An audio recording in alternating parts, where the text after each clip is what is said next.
Boa noite, pessoal, sejam bem-vindos. Hoje nós vamos falar da autora Herta Miller. Esse programa está sendo gravado. Em janeiro de 1945, o general soviético Vinogradov exigiu do governo romeno, em nome de Stalin, que todos os alemães residentes na Romênia contribuíssem para, aspas, a reconstrução da União Soviética, destruída durante a guerra. Todos os homens e mulheres com a idade entre 17 e 45 anos foram deportados para realizar trabalhos forçados em campos de trabalho soviéticos. Escreve Herta Miller no epílogo de Tudo que Tenho, Levo Comigo. Para mim, as metáforas são muito simples. O que eu quero é captar a realidade, e é impossível para mim fazê-lo de outra forma, ela diz. Herta nasceu na Romênia em agosto de 1953 e recebeu o Nobel de Literatura em 2019. Para a gente falar então sobre essa autora incrível, temos aqui a Ana e a Adriana. Boa noite, meninas, tudo bem? Boa noite, tudo bem. Sejam bem-vindas. Eu peço que vocês se apresentem. Quer começar, Adriana, por favor? Sim. Bom, boa noite, Afonso, boa noite, Ana. É um prazer conhecê-los e agradeço o convite, né, por participar aqui desse evento. Eu acho que é importantíssimo a gente falar de Herta Miller, que na verdade é uma autora que ainda não é muito conhecida, não é muito estudada no Brasil, né, embora a gente já tenha encontrado algumas pesquisas, né, com relação à autora, mas acho que é interessante a gente falar e agradeço, então, demais o convite e a parceria com a Ana também. Eu sou Adriana Yokoyama, né, eu tenho formação em letras, graduada na Universidade Federal do Rio de Janeiro, Federal Rural do Rio de Janeiro, desculpa, e com mestrado e doutorado em estudos literários, aqui na UFSM. Faço parte de um grupo de pesquisa de literatura e autoritarismo, né, junto com a professora Rosane Umba, que é daqui do Departamento de Letras Estrangeiras Modernas. E desde a graduação, na verdade, eu venho trabalhando, né, com autoras que tratam de questões, não só da questão da psicológica, como Clarice Lispector, mas também com questões relacionadas à resistência, à violência, né, à memória, identidade. E a Herta foi uma paixão à primeira vista. Eu escolhi trabalhar com a Herta no doutorado, né, porque já trabalhava com a professora Rosane com essa questão da literatura e autoritarismo, né, trabalhando com ditaduras e tudo, e a Herta caiu como uma luva, assim, né, e eu me apaixonei, e é isso. Muito obrigado, Adriana. Ana, por favor. Vamos lá. Então, eu fui fazendo um caminho um pouco linear, né? Sou Ana Luísa do Vale e eu estudei primeiro estudos literários, mas sempre me interessei, assim, desde a graduação, pela relação entre a literatura e as outras artes, pela relação entre a literatura e os museus. E aí, no mestrado, eu mudei de área um pouquinho, fui para museologia, mas sempre levando a literatura junto, então pesquisei casas de escritores e museus literários, formas de exposição da literatura.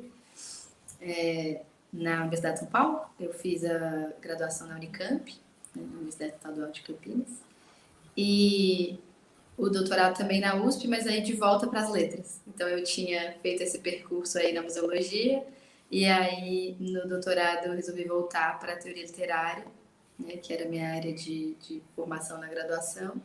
E fui trabalhar não só com teoria literária, mas com literatura comparada, né? O programa da USP é literatura comparada e teoria literária é o mesmo departamento.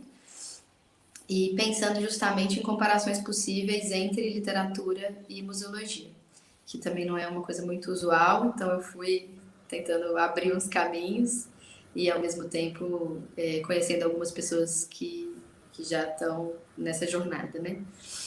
E aí a Herta Miller também foi um achado, assim, foi uma descoberta de biblioteca que enfim, eu sou alucinada pelas bibliotecas da Prefeitura de São Paulo, elas são muito maravilhosas. Pessoas de São Paulo que estão assistindo isso, façam sua carteirinha na biblioteca da Prefeitura, elas são maravilhosas. E aí, eu, grande fã das bibliotecas da Prefeitura, estava tentando sempre ler alguma coisa para além do que fossem minhas leituras obrigatórias, assim, né? E teve uma época que eu decidi que eu queria ampliar meu repertório de autoras mulheres, e não tinha muito outro critério além disso, assim. Eu passeava um pouco pelas prateleiras, encontrava uma autora e lia. E aí, o curioso foi que a Herta estava, eu acho que era uma dessas prateleiras de aquisições recentes da biblioteca, e eles estavam, tinham deixado lá o Rei Cicline Mata, que é um livro de ensaios, né, da Herta. E eu peguei o livro assim, sem muita pretensão, sem saber muita coisa sobre, dei uma olhada, e eu estava decidindo se levava ou não, estava tendendo a não levar. Mas aí apitou o aviso da biblioteca de que a biblioteca ia fechar em breve e tal. E eu falei, putz, não vai dar tempo de procurar mais, vou levar esse mesmo. E aí levei esse mesmo. E fiquei perdidamente apaixonada. Assim, eu estava terminando o mestrado, estava muito interessada em pensar nessa relação entre museologia e literatura. E fui lendo e me encantando e percebendo que a presença da materialidade, dos objetos ali, era uma coisa muito forte, né? E aí fui pesquisar um pouquinho, como a Adriana falou, a gente não tem tantas pesquisas no Brasil sobre a Herta ainda, embora a gente tenha até bastante material traduzido para o português, né? Até pela questão do prêmio e tudo, ela acabou sendo bastante traduzida ali no selo Biblioteca Azul da... Gente, me fugiu o nome da editora agora. Da companhia, talvez? Acho que é. Tem. É da Globo, não? Biblioteca Azul, saiu no Biblioteca Azul, que talvez seja da Globo, agora estou confusa. Sim. A companhia... E saiu pela companhia o Tudo Que Tem Leve Comigo, né? Não lembro agora qual que saiu por onde, porque eles foram saindo aos poucos, assim. Mas então é um livro que é um material que a gente tem bastante acesso à literatura em si, em língua portuguesa, né? Embora a gente não tenha, talvez, tanta produção no Brasil sobre a obra dela. E aí, à medida que eu fui pesquisando mais, eu encontrei, descobri o Tudo Que Tem Leve Comigo. Tô curiosa para ouvir o que a Adriana vai trazer hoje sobre o Fera d'Alma. Não sei se já estou me adiantando antes da hora, mas o Fera d'Alma esteve na minha lista, assim, ele era do meu corpus, e aí eu amarelei. Eu acho ele muito difícil. E eu já ia trabalhar 2 romances, 2 exposições, tava muito megalomaníaco o meu projeto. Eu falei, nossa, não, acho que eu vou reduzir o escopo aqui, porque senão não vai dar para fazer um trabalho de qualidade, né? Mas o meu preferido... Porque você também faz... Oi? Porque você faz uma comparação com o Orhan Pamuk, não é isso? Isso, com o Orhan Pamuk, que é o Museu da Inocência. Então, tanto o romance, que se chama Museu da Inocência, quanto o museu mesmo que o Pamuk abriu lá em Istambul, numa relação muito forte e muito complexa com esse livro, né? E aí, além disso, eu estudei também o memorial às vítimas do comunismo e pela resistência anticomunista, que fica em Sighet, na Transilvânia, ali na Romênia, né? E aí eu falei, nossa, são coisas demais, e acho que é muito, mas o meu preferido como leitor é o Fera d'Alma. Aí eu falei, que bom que alguém pesquisou o Fera d'Alma, né? Eu consegui dar uma olhadinha em algumas coisas, mas, enfim, vou gostar de ouvir a Adriana falando mais sobre isso. Não sei o quanto ela vai falar sobre esse título específico, sem nenhuma pressão, tá? É só mas eu vou gostar de ouvir falar do Paizão, enfim, dos outros todos também. Vai ser ótimo. E é isso. Da Herta eu estudei Tudo Que Tem Leve Comigo, junto nessa relação, né, com o Pamuk e nessa relação com os museus aí. Acho que é isso. Que legal. Muito obrigado. Bom, vamos então entrando nesse ambiente, né, um ambiente surreal, opressor, e vamos começar falando dessa ditadura, né? Vamos ver se eu pronuncio corretamente. Ceausescu ou Ceausescu? Ceausescu. Ceausescu. Ceausescu. Ana, você poderia dar um panorama, então, do que foi essa ditadura? Porque ela nasceu em 58, acho que a gente leu agora, né? Então, vamos lá. Eu acho isso sempre bem desafiador, confesso, mas a gente tenta fazer uma passagem assim, né? Eu gosto sempre de pontuar que eu não sou da história e que estou falando desse lugar de quem precisou estudar as questões históricas para pensar a relação com a literatura, assim, mas tomando esses cuidados, porque essa história, acho que do leste europeu em geral, não só da Romênia, é uma história muito complexa, né? Com muitas camadas. Então, eu acho que é sempre importante tentar tomar um cuidado em como a gente vai trazer as informações sobre isso. O período comunista romeno, eles localizam ali entre 47, 45 e até 89, 91. Ai, meu Deus, tá vendo? Eu sou uma pessoa de humanas, gente, eu sou ruim de número. Vou conferir já e falo para vocês uma outra hora. Mas, enfim, é um período muito longo. E desse período muito longo, uma grande parte foi o Nicolae Ceausescu, né? Ele não foi o primeiro dessa leva, com essa história aí que o Afonso estava contando das relações com Moscou, que também eram complexas e tal. Era um governo que, na tese, eu me arrisquei a nomear como stalinista, pensando numa questão específica de ser um culto personalista muito forte. Então, era muito em torno da figura do Nicolae Ceausescu, era pelo totalitarismo, né? Então, não chamando qualquer totalitarismo de stalinismo, mas por ter essa questão do culto à personalidade muito forte, mas ao mesmo tempo uma necessidade, uma tentativa de se afastar de Moscou, assim, de ter uma independência, vamos dizer assim, de ter uma autonomia do ponto de vista da Romênia, e isso aí também traz um pouco esse caráter ultranacionalista, que é uma coisa que vai aparecer na Herta, mas de um outro jeito, porque no caso do nacionalismo de que ela normalmente trata, não é o nacionalismo romeno, né? É o nacionalismo alemão das comunidades germânicas que vivem ali dentro da Romênia. Então, é bem complexo, assim, nesse sentido.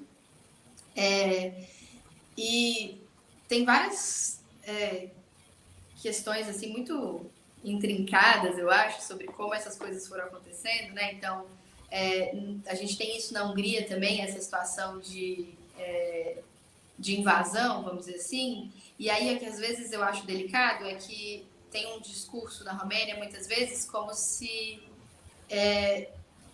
esse totalitarismo, essa violência, essas violações de direitos humanos viessem todas de fora para dentro, como se a gente não tivesse tido participação da sociedade romena na construção desse cenário. E aí eu não estou dizendo aqui para achar culpados, mas no sentido de construção de responsabilidade mesmo, né? De que esses cenários eles são construídos por todas as pessoas que estão participando ali daquela construção. Então, enfim, não sei se estou me enrolando um pouco, mas eu fiquei com vontade de trazer pelo menos um trechinho da Herta Miller, que é justamente do Fera d'Alba, em que ela está falando sobre esse ditador, né? A figura do ditador aparece muitas vezes ao longo da obra, em muitos dos livros, de muitos jeitos diferentes. E aí, lá pelas tantas, ela diz: e eu pensava que tudo aquilo que prejudica aqueles que constroem cemitérios tem alguma utilidade. Que ao escrever poemas, tirar fotos e cantarolar vez ou outra uma canção, Edgar, Kant e George incitavam o ódio naqueles que construíam cemitérios. Que esse ódio prejudicava os guardas, que aos poucos todos os guardas e por fim também o ditador perderiam a cabeça por causa desse ódio. Naquela época, eu ainda não sabia que os guardas necessitavam desse ódio diariamente para cumprir um trabalho sangrento com exatidão, que precisavam dele para justificar seu salário. Só podiam justificá-lo com inimigos. Os guardas comprovavam sua seriedade pela quantidade de inimigos. Ela traz essa coisa do ditador. Tem outras passagens em que ela fala da fuga das pessoas tentando fugir do território romeno, e das pessoas inventando doenças para o ditador, num desejo de que esse ditador não existisse mais, então boatos que aconteciam sobre isso. Então tem uma série de questões que acontecem um pouco nessa linha. E do ponto de vista da cultura, pensando nesse culto muito personalista e nesse totalitarismo muito controlador de todas as áreas, essa produção da Herta Miller não era nada bem-vinda, né? Então tem essa questão também de censura mesmo e de como conseguir fazer uma publicação dentro desse contexto. Tanto é que ela vai para Berlim, um pouco como uma forma de sobrevivência mesmo, né? Então, talvez a Adriana possa trazer um pouco mais sobre isso também. Eu estou trazendo as coisas, tenho a sensação que eu estou falando um pouco desconectado. Qualquer coisa, vocês me puxam de novo, falando, tá muito viajado. E aí a gente não, mas é isso, é complexo mesmo, né? Porque, exato, são muitos anos, né? E vários elementos aí, né? Mas, obrigado, Ana. Vamos passar para a biografia dela, uma biografia breve, assim, para a gente contextualizar. Ela, então, é filha de um general da SS nazista e de uma sobrevivente do campo soviético de trabalho forçado. Conta um pouco, então, da biografia dela, por favor, Adriana. Bom, é isso, né? A Herta, ela vem de uma família, né, marcada pela violência, né? Ela é filha, como você mesmo falou, de um ex-integrante da SS. A mãe dela ficou 5 anos, né, trabalhando em um campo de trabalhos forçados. Então, ela vem de uma família e de uma comunidade que era uma comunidade de minoria alemã na Romênia, né? Uma comunidade que era marcada justamente por essas questões, né? Por questões de violência, né? Por falta de amor, né? Porque era difícil, né? Dentro de um contexto muito repressivo, né? Que eles viveram um momento muito repressivo, aquela comunidade, é muito difícil, né, você lidar com as questões relacionadas a sentimentos, né, porque existia uma questão ali muito importante e que Herta ela sempre comenta sobre isso, que é a questão do silenciamento, né? Nesse contexto, ela vivia, ela somente vivia, tentava sobreviver naquele espaço, mas a partir do que acontecia, né, das questões que aconteciam ali, mas que ela não entendia muito bem, né? Ela como uma criança, né, não entendia muito bem o que acontecia, o porquê do tratamento, né? Ela fala muito no livro Depressões, né, da Herta, ela fala muito sobre essas questões, sabe, de como é uma criança, né, é o olhar de uma criança dentro de uma comunidade de minoria alemã, mas com resquícios de uma violência nazista, né, completamente, sabe, terrível, né? Então ela vem tratando dessas questões dentro dessa comunidade, dentro dessa literatura dela, né, que é Depressões. E na verdade esse contexto, né, influenciou a Herta de uma tal maneira que ela carrega isso com ela em todas as obras, né? Em todas as obras da Herta, ela vai carregar com ela essa questão da violência, da identidade, dos deslocamentos, que é um assunto muito interessante, né? Da falta do amor, do ódio, né? E, sobretudo, que é a questão principal da obra da Herta, que é a questão da ditadura, né? Que ela viveu, né? Questão que, por tabela, ela também acabou vivendo isso, vivenciando um pouco, né? Experienciando a partir desse território que era essa comunidade, né? Muito obrigado, muito obrigado. Ana, você quer complementar alguma coisa? Eu Que fiquei ela com acaba vontade de ganhando. ler. Não, que ela acaba ganhando o Oscar depois, o Nobel depois, né? O Sim, Oscar. sim. Sim, o que também é um tanto polêmico, né? Eu fiquei com vontade de trazer mais um trechinho. Não é não, é um pouco grande, mas não é muito, prometo. Sobre essa coisa da ditadura, você tinha falado, fiquei pensando uma coisa de dar um pouco a sensação que ela traz sobre essa vigilância, sobre esse estado de perseguição, isso que a Adriana trouxe, né? Que aparece em muitos lugares, mas aparece muito no Fera d'Alma, ali no Então a Raposa Já Era o Caçador, também tem uma relação com isso que é forte. E aí tem um trecho que é do Sempre a Mesma Neve, Sempre o Mesmo Tio, que ela fala sobre umas coisas que me lembram muito o Brasil. E eu fiquei pensando numa conexão que a gente pode fazer, sabe? Enquanto povo mesmo. E aí eu, enfim, tive a oportunidade de ir lá estudar na Romênia, né? E conhecer, fazer umas pesquisas por lá. E é muito impressionante como é um povo que consegue ser muito latino, estando muito longe de outras referências latinas, assim.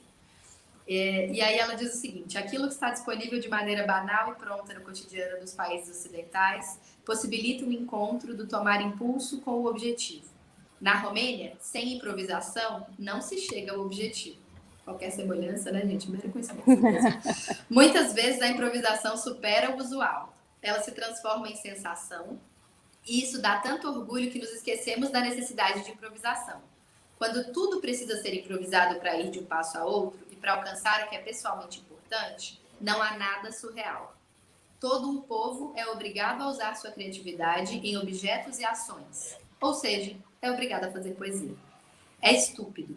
Um estado de vigilância proíbe tudo que é pronto a fim de roubar tempo de vida, a fim de obrigar as pessoas a pensarem nas menores minúcias. Isso tranquiliza, cola a vida com firmeza na sobrevivência. Mas a necessidade do improviso também obriga a fantasia. Os governantes deviam ter mais medo disso do que do desobediente que faz troça com piadas políticas. Pois a imprevisibilidade de usar o elástico da calça no rádio é maior e mais duradoura do que a piada política, que ao rir toma tanto ar quanto necessita para um alívio momentâneo. É que o elástico da calça é uma piada que exige uma autonomia das pessoas. Autonomia que não precisa mais do Estado. Como os poderosos não têm medo das improvisações práticas, do fazer poesia com ações e objetos, eu acho que esse alinhavo que ela vai fazendo entre questões que são muito do cotidiano e imagens poéticas muito elaboradas e trabalhos muito minuciosos para a linguagem. É uma riqueza que eu acho que vale a gente destacar aqui também, né? Com relação ao prêmio, acho que talvez a Adriana saiba até falar mais que eu fiquei pensando nisso quando eu estava lendo um trechinho que embasou a fala de hoje, né? Que a gente falou sobre ele, porque tem essa questão, me parece, Adriana, me corrija se eu estiver errado, que você fala de desterritorialização e dessa Sim. questão dos deslocamentos como um problema bastante importante ali nas discussões que você está fazendo. E que eu me lembre, o texto que saiu desse júri, né, sobre por que ela ganhou esse prêmio, falava justamente desses despossuídos, dessas pessoas sem território. Então, eu entendo que tem uma relação muito forte com a pesquisa da Adriana mesmo, a forma como essa indicação foi feita. E, por outro lado, o Tudo que Tem Leve Comigo, que é o que eu estudo, ele tem uma questão de... Bom, primeiro ele ia ser escrito junto com o Oscar Pacho, né, que era um poeta que chegou a ir para um desses campos de trabalhos forçados, e ela fala que ele era uma das poucas pessoas que tinha linguagem para dar conta de falar sobre essa experiência, que as outras pessoas que ela entrevistou não tinham linguagem que conseguisse falar sobre isso. E eu estou falando do Pacho porque a Adriana trouxe a questão da Securitate, e isso foi uma polêmica grande que apareceu depois, né? Que o Pacho descobriu-se que ele aceitou trabalhar para a Securitate. E aí ficou uma questão de como a Herta ia lidar com isso, sendo ela tão contra esse sistema, essa polícia, essa forma. E ela fala que teria trabalhado com ele da mesma forma, que teria feito as críticas a ele diretamente. Ela pondera um pouco sobre os riscos que ele próprio estava correndo, se ele dissesse que não, porque também não era simples negar isso, né? Não é como se fosse um convite sutil, nem nada do tipo. No caso do Pacho, tinha a questão dele ser homossexual, que na Romênia, naquele momento, ainda era passível de prisão. Então, tinha várias camadas assim, de problemas com que ele teve que lidar. Sendo uma pessoa que chegou aí para um desses campos, né? Acho que tem muitas questões, assim. Mas, quando ela ganhou o Nobel, o que eu me lembro que me chamou a atenção, assim, foi que, se por um lado os alemães talvez não a reconheçam como alemã, nesse sentido que a Adriana trouxe, né? E ela vai para a Alemanha falando um alemão suave, falando o alemão do vilarejo, que não é exatamente o Hochdeutsch, que seria esse alemão, sei lá, que a gente pode chamar de clássico, talvez. E aí ela também não é tão romena para os romenos. Então, ela é essa pessoa que entre os romenos é muito alemã e entre os alemães é muito romena. E aí, na hora de reivindicar o Nobel, eu não sei muito bem como isso fica, porque as coisas podem mudar um pouco de figura, né? Mas no caso dos romenos, como ela, por mais críticas anticomunistas que faça, né, críticas ao totalitarismo, etc., ela nunca faz uma falsa simetria com relação ao nazismo. E ela nunca deixa de criticar a direita, só porque ela está criticando a esquerda, né? E ela não deixa de criticar um lado por causa do outro. E a minha sensação, e isso aqui é um pouco mais subjetivo, não é? Assim, aparece na pesquisa um pouco também, mas é um pouco de sensação de conversar com as pessoas, de ler os artigos, de que isso incomoda. O fato de que ela não faz só a crítica ao comunismo, ao totalitarismo da esquerda, mas também a crítica ao ultranacionalismo. Depressões recebeu muitas críticas em termos de recepção mesmo, né? Porque ela falava do seu vilarejo expondo coisas que eram consideradas coisas que não deveriam ser expostas ou que não deveriam ser apontadas, assim. Então, acho que isso é um ponto também que valeria trazer.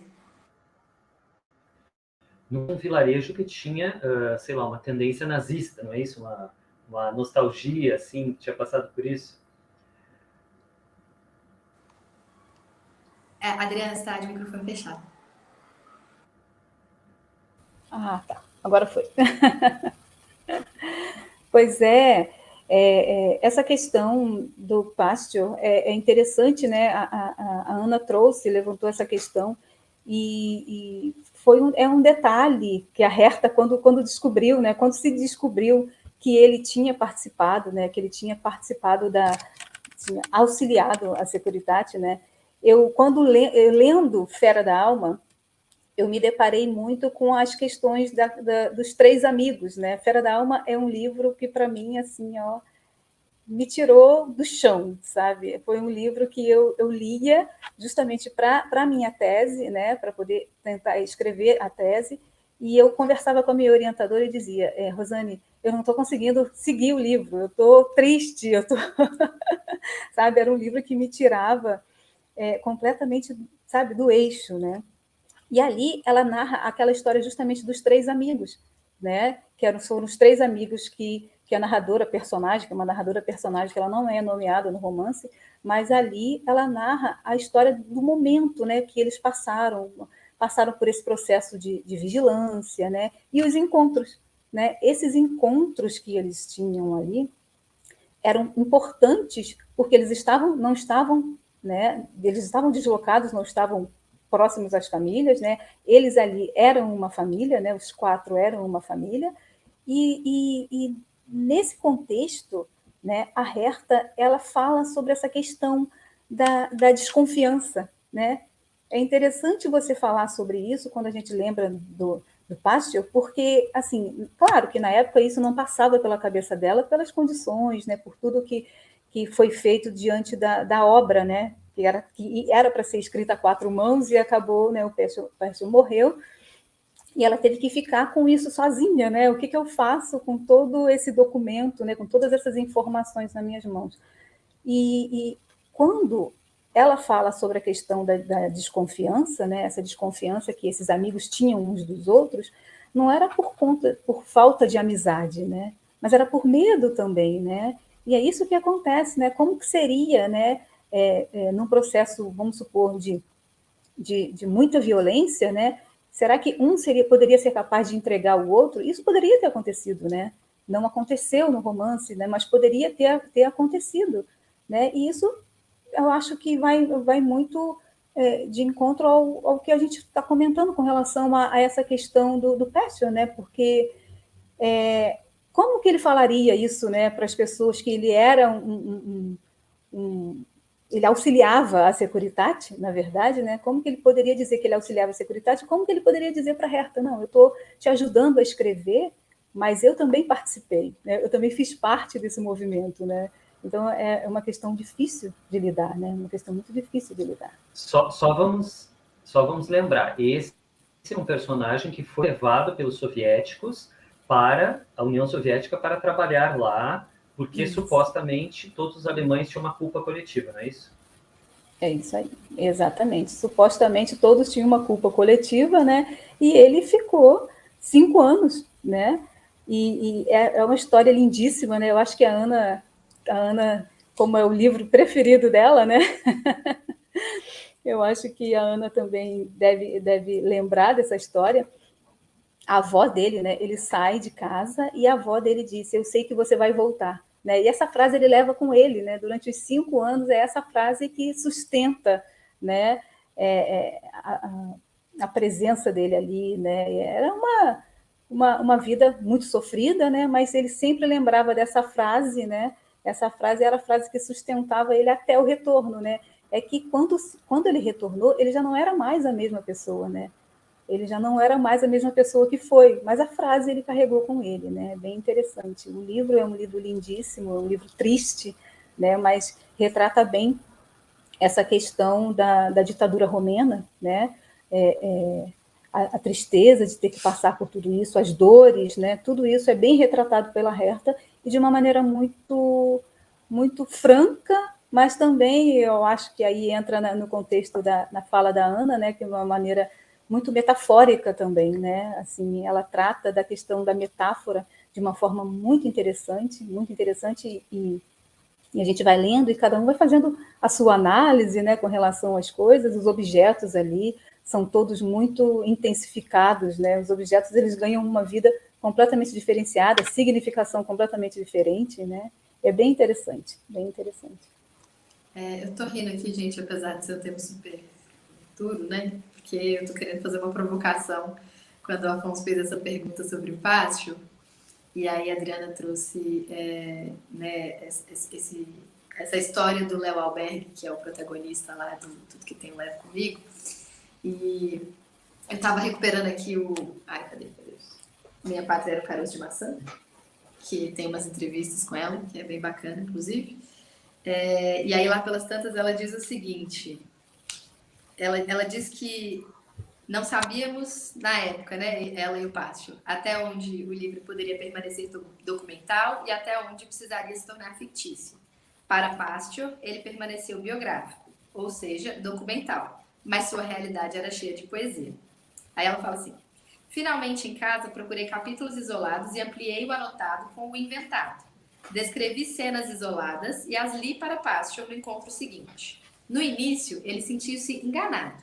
Em vez dele mesmo, um narrador subjetivo fazia o que bem entendia com as lembranças dele. Ele defendeu-se primeiramente contra o fato de que o narrador subjetivo participava da briga violenta do Tribunal do Pão. Tem uma briga que acontece já dentro do campo, né, por um pedaço de pão relacionado à situação mesmo da fome extrema, e a uma ética própria daquele contexto ali. E aí ela fala uma coisa que eu acho que é muito importante na literatura da Herta como um todo, assim, por isso que eu quis fazer essa provocação sobre se esse personagem é o Pássio ou não é, porque ela fala muito sobre esse trânsito entre vida e ficção, né? E aí ela diz assim, entendi como lhe era difícil ir da proximidade dolorosa do vivido para a ficção. Precisava dar um tempo a Pássio para gostar do narrador subjetivo. Ele devia gostar dele, mas não se confundir com ele. Mesmo com a maior proximidade, ele precisava saber que ambos não eram um só e o mesmo.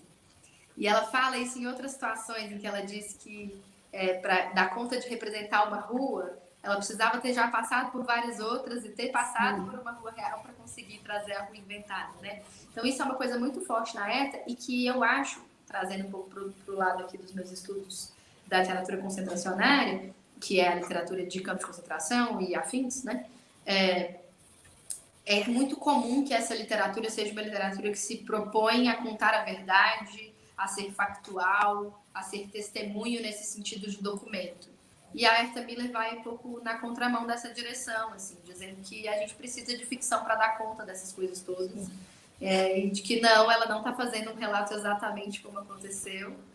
Apesar que tem uma anedota de que a mãe dela leu Tudo Que Tem um Leve Comigo, né? A mãe dela que também foi para o campo, que é uma pessoa que, pelo jeito, fala pouco e tal. E que o único comentário que a mãe dela teria feito sobre Tudo Que Tem um Leve Comigo teria sido, foi exatamente assim que aconteceu.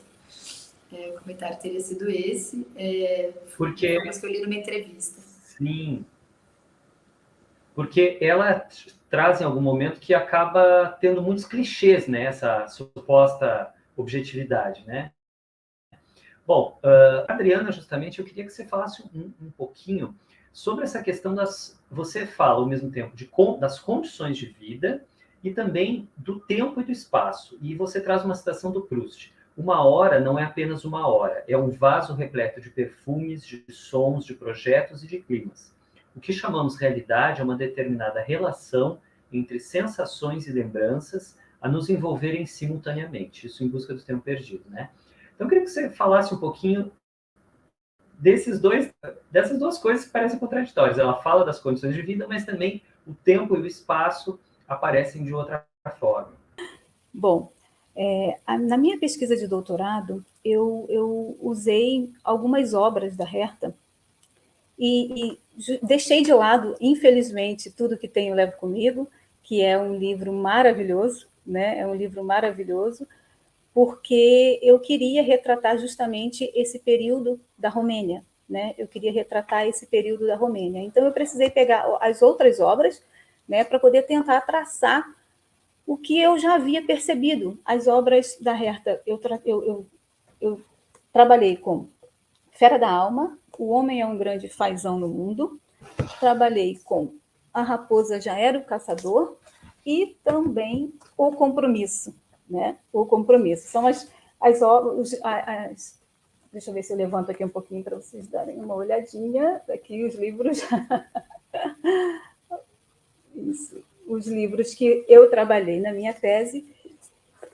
E justamente a escolha desse material, né, foi por conta de perceber na literatura de Herta Miller um movimento, né, um movimento de uma literatura concêntrica, né? Tem eu não vou me recordar aqui agora o nome do pesquisador, mas ele lida com as obras da Herta dessa forma. Ele chama a obra da Herta de uma literatura concêntrica, porque ela se concentra justamente nesse período, né? Ela vai se concentrar justamente nesse período que é o período da ditadura.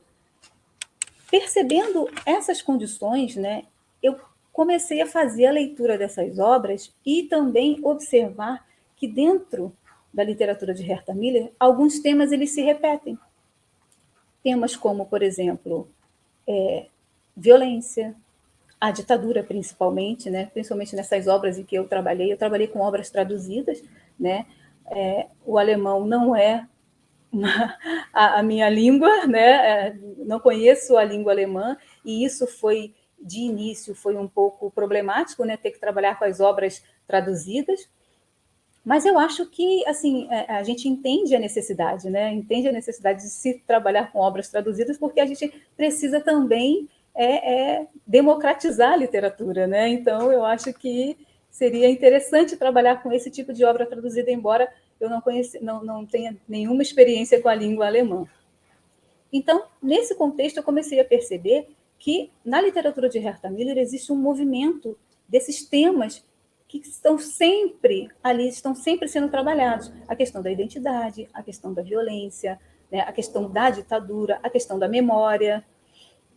Então, são temas que eu fui observando e tentei trabalhar com essas questões justamente por conta dessa movimentação discursiva que existe na obra da Herta, né? Eu separei aqui alguns trechos sobre essa questão. Você falou sobre o Proust, né? Com relação ao tempo, né? Essa questão do tempo ela é muito interessante porque a Herta ela está sempre, né? Sempre trabalhando com essa questão do tempo, né? Não existe nenhuma linearidade nas obras dela, né? Ela sempre está buscando, ela retrata ali aquele momento vivido, né? Aquele momento vivido, mas ao mesmo tempo ela também está sempre buscando o passado. O passado ele está sempre de volta, né? O passado está sempre em movimento ali, porque é o passado que importa, né? Para Herta, esse passado ele importa muito para Herta, porque é ele que vai trazer as questões, né? É ele que levanta questões importantes na vida dela, que é a questão principal, que é a questão da ditadura. Então, nesse livro, que foi o livro que me fez pensar sobre essa questão, que é o homem é um grande fazão no mundo, né? Ele narra a história de uma família que ela vive numa comunidade de minoria alemã, ali também, mas também que fica louca para poder emigrar, né? Eles tentam emigrar para a Alemanha. Mas, para essa imigração, existe um sacrifício dessa família, né? É o pai, a mãe e uma filha. Essa filha, ela precisa se prostituir para poder conseguir o passaporte. Então, são questões muito difíceis, né? É um livro que trata não só da questão desse tipo de deslocamento, mas ele vai tratar também, e principalmente, das questões relacionadas à objetificação da mulher, né? Essa é uma obra que traz muito isso também, essa questão da objetificação da mulher e do tempo, né?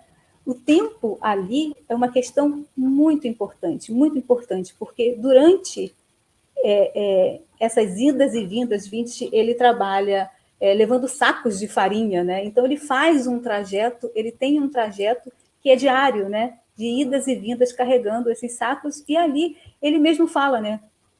A Herta, no caso, né? A narradora diz que ele passa dias, anos, né? Dias, meses, anos, carregando e aguardando esse passaporte.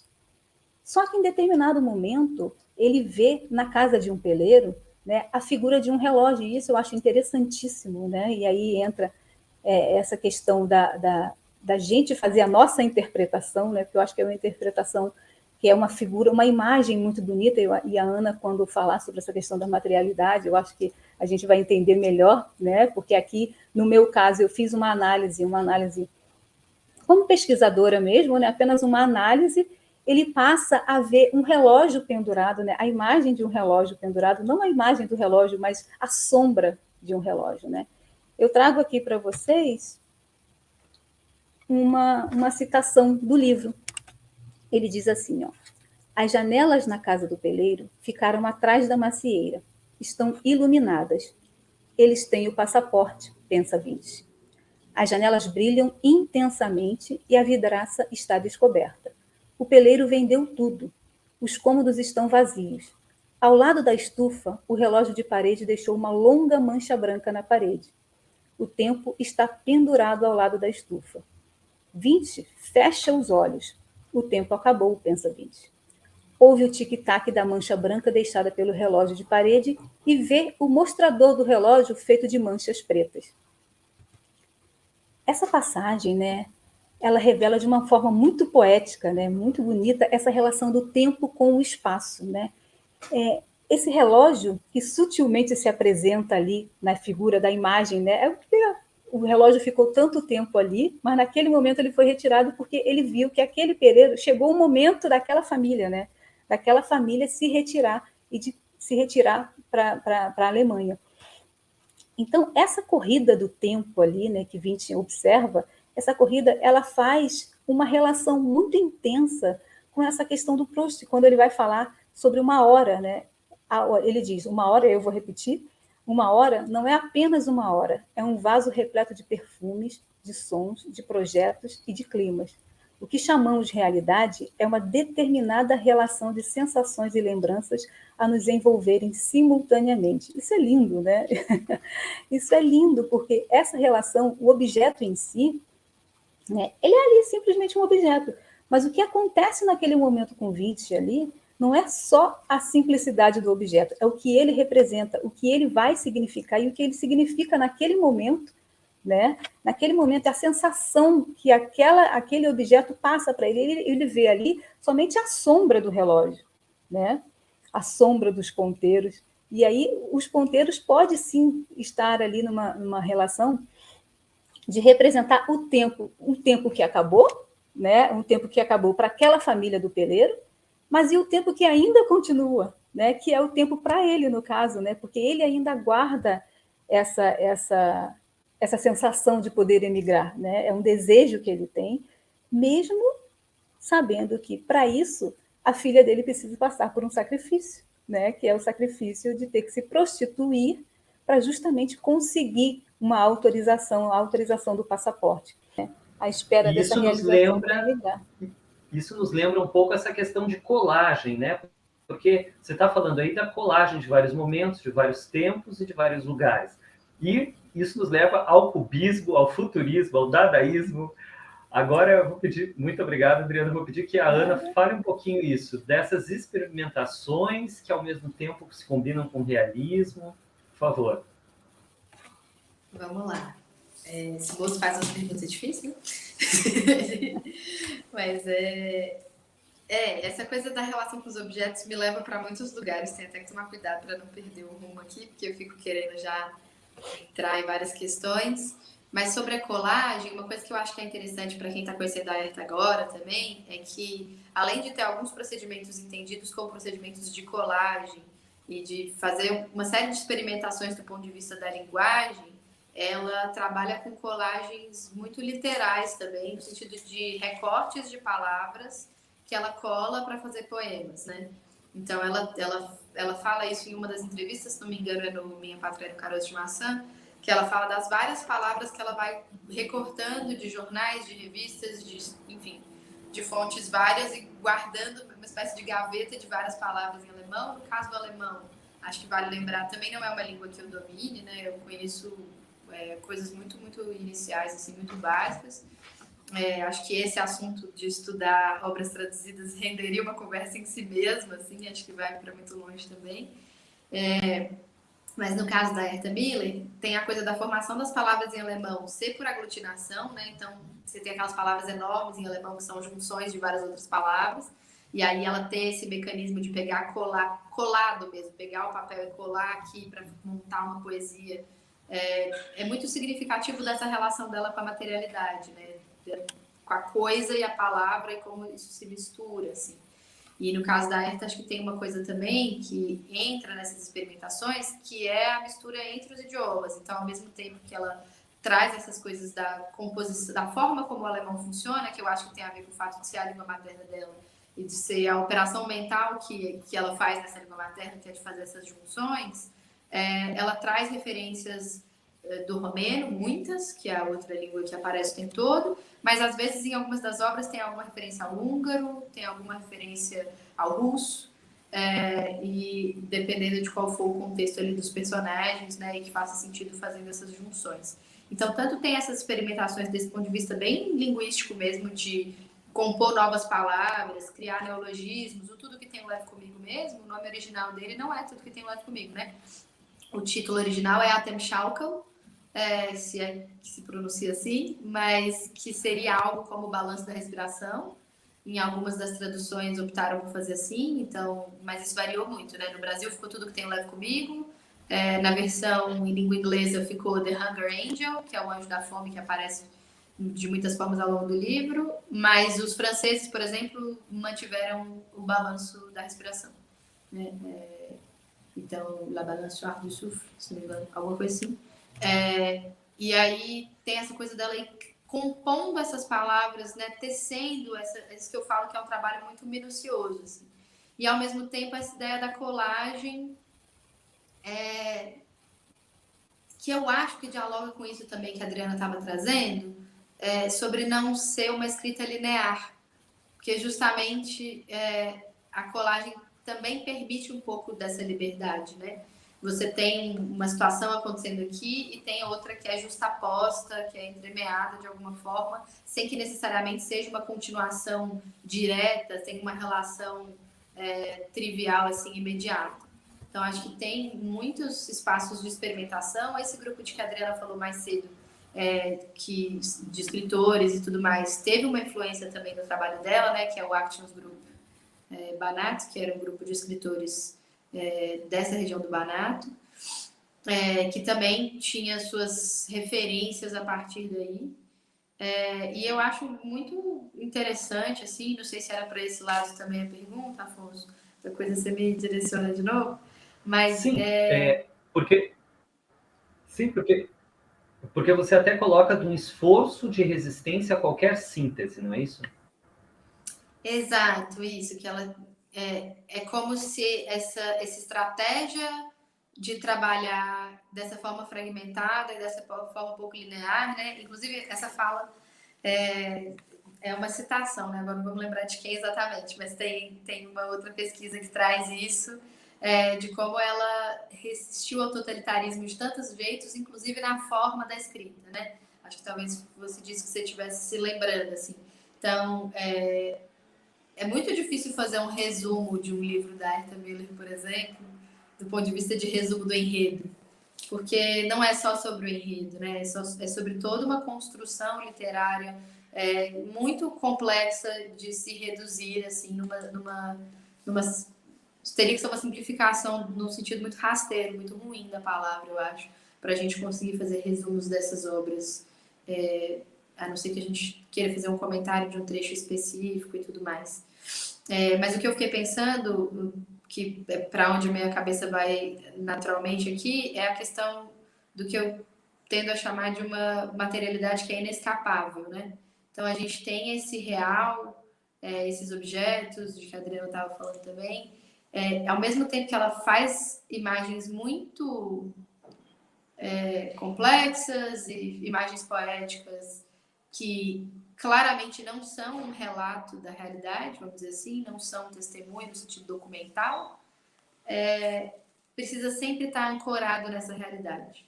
Então, o que eu trago lá na tese é um conceito do Freud, que é o conceito de devaneio, em que ele diz que a criança brinca, né, inventa realidades e tal, e que quando a gente vai crescendo, a gente para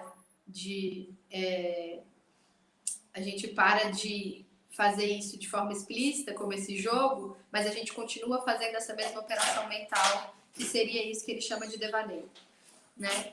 E eu identifico em muitos momentos assim da Herta o personagem fazendo isso, e aí no caso do Tudo Que Tem Leve Comigo, acho que é importante trazer, que é um personagem que está a maior parte do romance tentando sobreviver a esse campo de trabalhos forçados, né? Considerando essa história da detenção, de que o Afonso já tinha falado antes.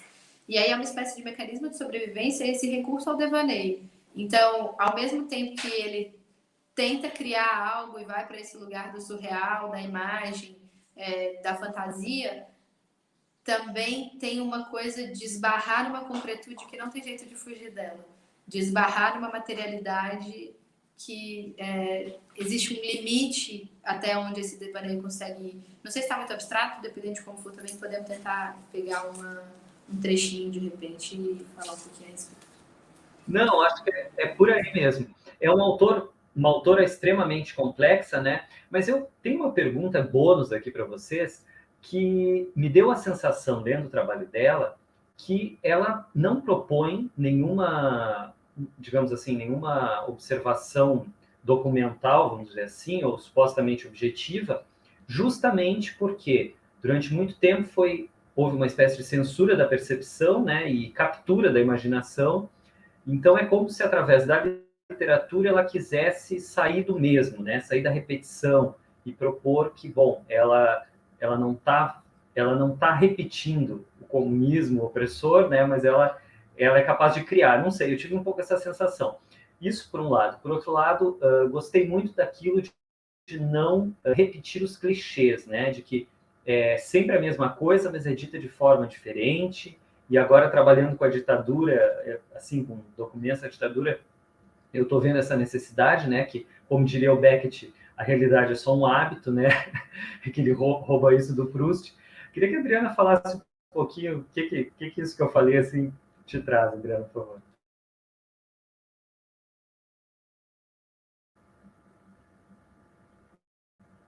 Microfone silenciado. Deixa eu ver se eu consegui pegar direitinho, Afonso. O que acontece, né? A Herta, na verdade, ela trata... logo no iniciozinho, assim, das minhas pesquisas com a Herta Miller, eu comecei a perceber essa necessidade da escrita, né? O que lá atrás muitos críticos, os críticos alemães criticavam, né, que a Herta ela escrevia sempre sobre a Romênia, né? Estavam criticando a Herta porque ela escrevia sempre sobre a Romênia, né? Mas na verdade ela dizia que a Romênia ela está dentro dela, né? As vivências da Herta elas estão ali. Ela fala, né, que não tem como ela sair desse contexto porque é o contexto de vida dela, né? E não só por isso, mas por uma necessidade de sobrevivência. Isso é interessante, né? Porque pessoas que passaram justamente por esse processo de repressão, da ditadura, do nazismo, elas tendem a um silenciamento, né? É interessante a gente pensar sobre essa questão, porque elas tendem justamente a um silenciamento, e isso acontecia muito na comunidade que a Herta vivia, né? Ela não sabia, né, o que tinha acontecido, ela sabia muito por alto, né, mas ninguém sentou com ela e conversou, os pais dela não sentavam com ela e conversavam sobre essas questões.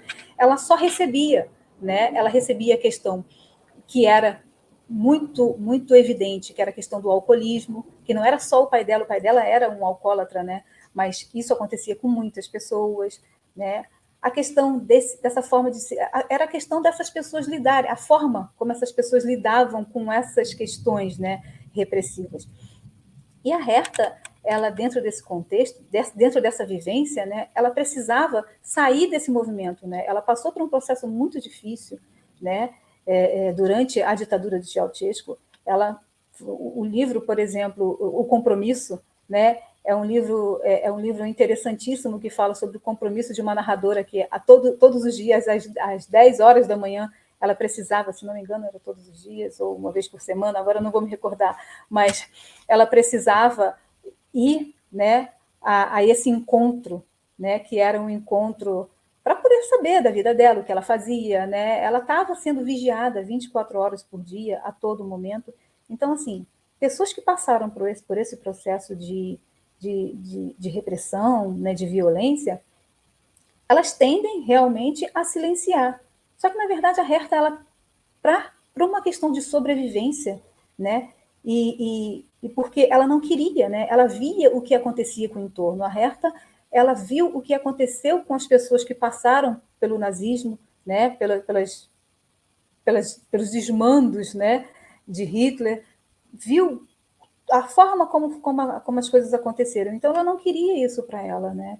Ela tentar falar sobre isso justamente para que isso não se repetisse, né? A importância de se falar sobre as ditaduras, aqui nós estamos falando sobre a ditadura romena, mas nós tivemos a nossa aqui no Brasil há bem pouco tempo, agora, se não me engano, dia 31 de março, né? Fez 59 anos, se não me engano, da ditadura brasileira.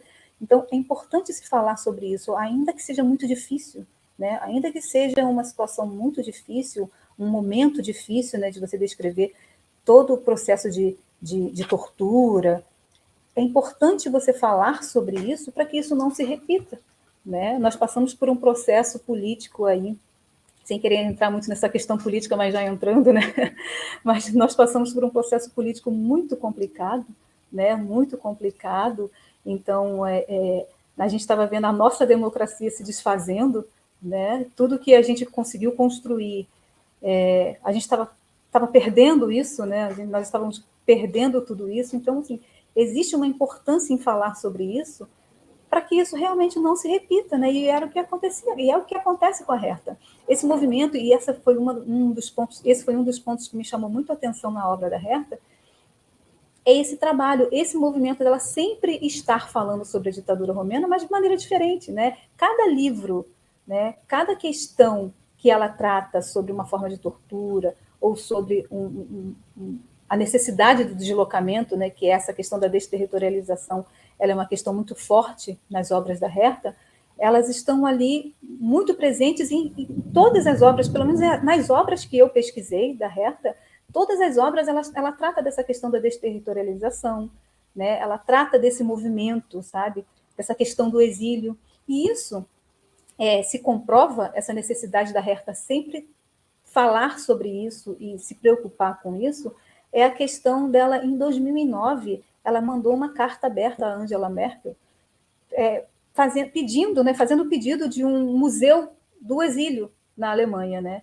E aí, só agora, parece que em 2015, agora não, né? Mas acho que, se não me engano, em 2015 foi autorizada a construção desse museu, e a construção desse museu num local muito interessante, que é uma estação de trem, uma antiga estação de trem, a estação de trem justamente onde se traziam essas pessoas que saíam dos seus locais para os campos de trabalhos forçados. Então, assim, é um ponto importante, né, a se falar.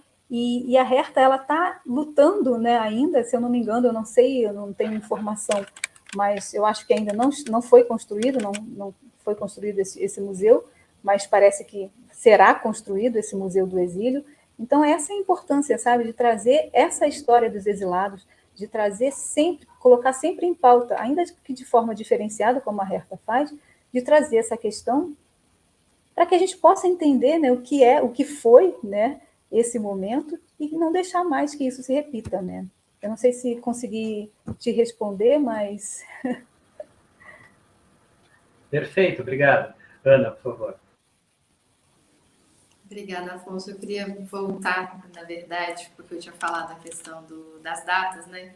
Eu me confundo muito com os números, mas fico angustiada de falar o negócio no vídeo e não voltar a ele depois. Então, o governo foi até 89, né? Quando aconteceu o final do governo de Ceausescu, é um final muito sangrento, assim, muito pesado, porque ele envolve um fuzilamento televisionado do Nicolae Ceausescu e da esposa dele,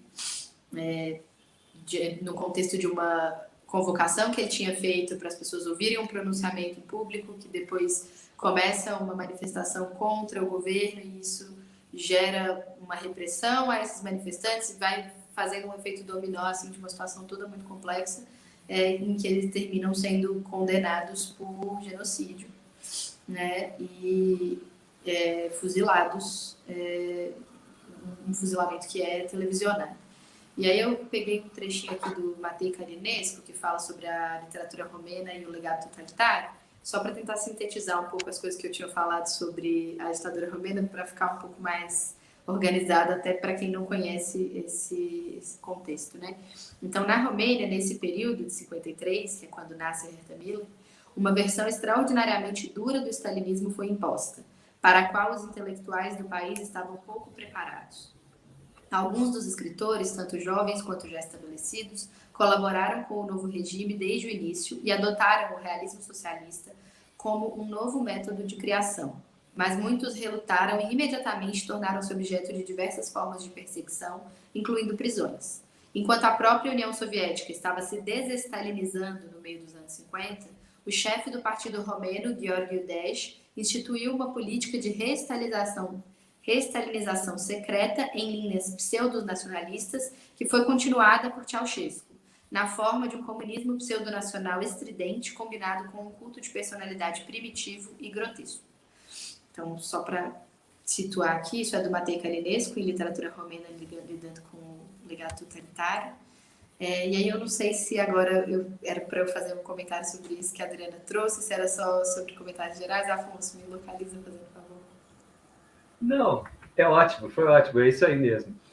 Queria, só para a gente finalizar, agradeço tudo que vocês falaram, que é muito legal, muito genial, mas queria perguntar assim, se vocês tiverem uma nova percepção da pesquisa de vocês, a partir desse último governo militar que nós tivemos, onde nós, como disse a Adriana, né, vivenciamos uma espécie de democracia de fachada, assim, institucionalidade de fachada, se segurando nas pontas, assim, né?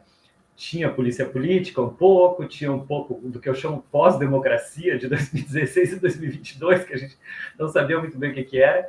Queria que vocês, para a gente encerrar e se despedir, falassem um pouquinho de se vocês reavaliaram a pesquisa de vocês. Adriana, por favor. Bom, dentro desse contexto que nós vivemos aí, nos últimos anos, né, esse contexto foi muito complicado. Na verdade, a minha pesquisa ela foi realizada bem nesse períodozinho, né? A gente, acho que eu e Ana, né, acho que nós defendemos em 2021, né? Eu defendi no final de dezembro, final de 2021.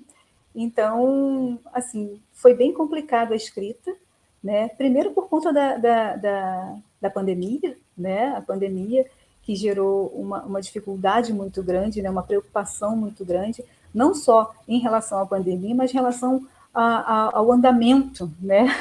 ao funcionamento, né? De como o governo estava lidando com essa questão. Então, isso foi muito preocupante, né? Foi muito preocupante.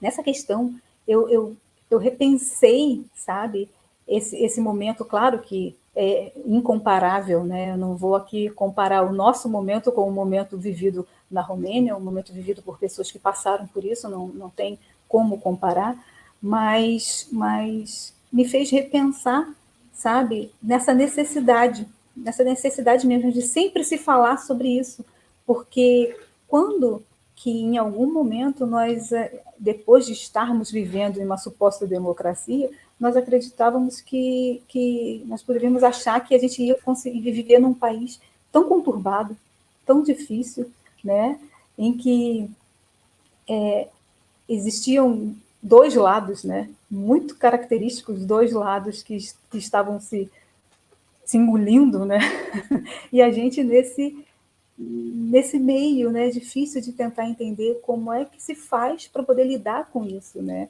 e num contexto diferente, mas repensar a necessidade mesmo de se falar sobre isso sempre, a necessidade de escrever sobre isso, e mais do que nunca, a escrita sobre esse período da ditadura era essencial, né, ainda que não falasse sobre o Brasil, mas as características, né, as características de quem governa um estado repressivo, né, a gente estava evidenciando muitas coisas parecidas, né?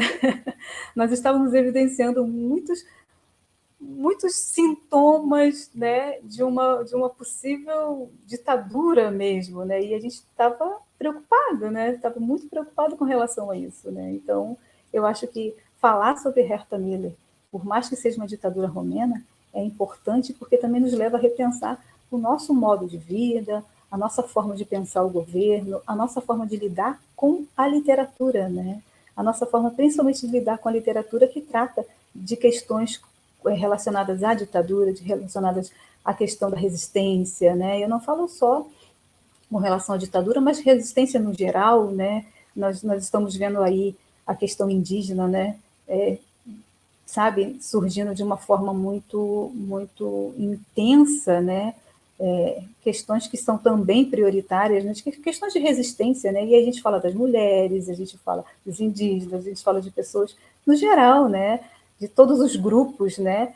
Que se sentem oprimidos hoje. Então, existe essa necessidade, sabe, da gente se falar sobre essas questões para que a gente consiga viver num país um pouco melhor, consiga entender, né? Porque pensar no futuro é também a gente olhar para o passado, né? A gente precisa olhar para o passado para poder tentar corrigir os erros, né? Para que a gente possa ter um futuro melhor, né?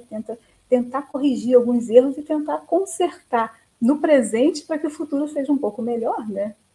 Na medida do possível, né? Perfeito, muito obrigado, Adriana. Ana. Vamos lá.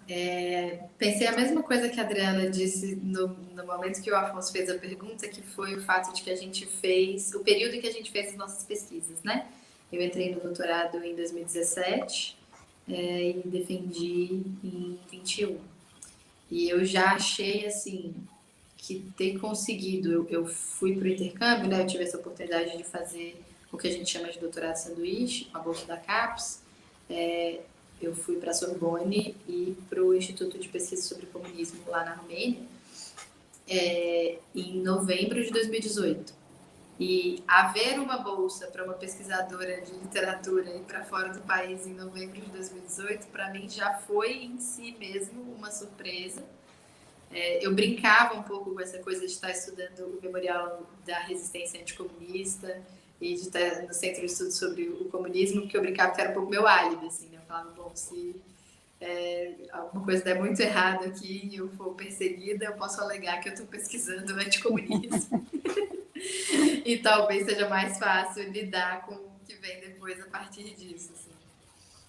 Mas mesmo lá na Romênia, eu ficava com uma sensação que, de novo, aqui não é tanto a pesquisadora que está falando, acho que é de um lugar mais subjetivo mesmo, mais pessoal, mas com a sensação de que eu tinha que tomar um pouco de cuidado com que perguntas eu fazia, com como que, enfim, o que seria entendido ali naquele memorial da resistência anticomunista como uma pesquisa válida, como uma postura que seria vista como de aliada ou não, né? Eu acho muito forte isso, enfim, tem muitas coisas sobre o Memorial Seguinte que eu acho que daria para a gente dizer, e eu acho que essa coisa de como as narrativas são contadas, né, acho que é importante também, que histórias a gente conta sobre esses períodos, como a gente conta essas histórias, e no caso da Herta Miller tem toda essa construção de trabalho com a linguagem mesmo, então eu acho que o contexto todo me fez pensar, me fez lembrar de trechos, e como a Adriana disse, acho que é importante a gente ter essa nitidez da diferença de contexto, né, que são diferenças muito, muito significativas em vários níveis, mas ao mesmo tempo de como essas semelhanças aparecem, e aí eu acho que não só a semelhança do contexto político, mas essa espécie de semelhança com o povo romeno, assim, essa coisa desse povo que improvisa, que precisou lidar com esse contexto e aprender a extrair alguma coisa dessa aridez, em que eu acho que eu consigo identificar relações com como a gente também tentou encontrar formas, né, de lidar com as nossas questões aqui.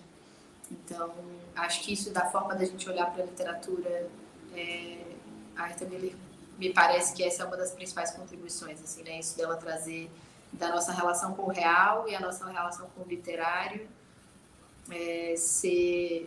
estarem misturadas no melhor sentido da palavra, assim, que a gente não se propõe a produzir uma literatura que seja fiel a essa realidade no sentido de descrever exatamente o que aconteceu, mas que seja uma literatura que dê conta dessa realidade de um jeito muito mais potente, assim. E eu acho que talvez seja algo para a gente pensar sobre como a gente comunica situações que a gente vive mais de perto e que às vezes a gente fica muito preocupado em descrever no mínimo detalhe e talvez não seja exatamente sobre isso, em algumas, principalmente nesse contexto da arte, nesse contexto da literatura, que a gente precisa levar em conta que essa posição ética se atrela a uma posição estética, né? E aí ela faz escolhas de construção dessa literatura que tem uma relação com essa postura ética, com essa visão de mundo, assim. eu acho que a gente pode sempre aprender com isso, de certa forma. Se é que essa é uma boa palavra, fico um pouco de receio de ficar também num lugar muito de um didatismo, assim, né? E acho que não é essa a proposta da Herta Miller. Mas eu acho que é aprendizado no sentido muito positivo da coisa, assim, de como a gente ganha em profundidade, de como a gente pode ter as nossas visões enriquecidas por essas possibilidades que ela traz. Perfeito. Meninas, olha, tem muito o que falar sobre essa autora, né? É impossível abarcar tudo, mas acho que já ficou aí, né, um bom, né, ficou aí alguma coisa para as pessoas irem atrás e buscarem. Lembrem que, como esse programa foi gravado, vocês podem botar suas perguntas nos comentários abaixo da descrição, e as meninas, com certeza, né, vão interagir. As playlists aí, tem várias coisas sobre ditadura no Brasil, sobre literatura, deem uma olhada. E nós também temos assinantes agora, quem quiser. Olha, Adriana, Ana, muitíssimo obrigada, foi um prazer. Eu que agradeço. Imagina. Obrigada, gente, prazer. Obrigada. Muito obrigado, então. Ana. Desculpa. Agradeço muito e a todos estão vendo aí no futuro. Até então, a próxima. Muito obrigado. Até. Tchau, tchau.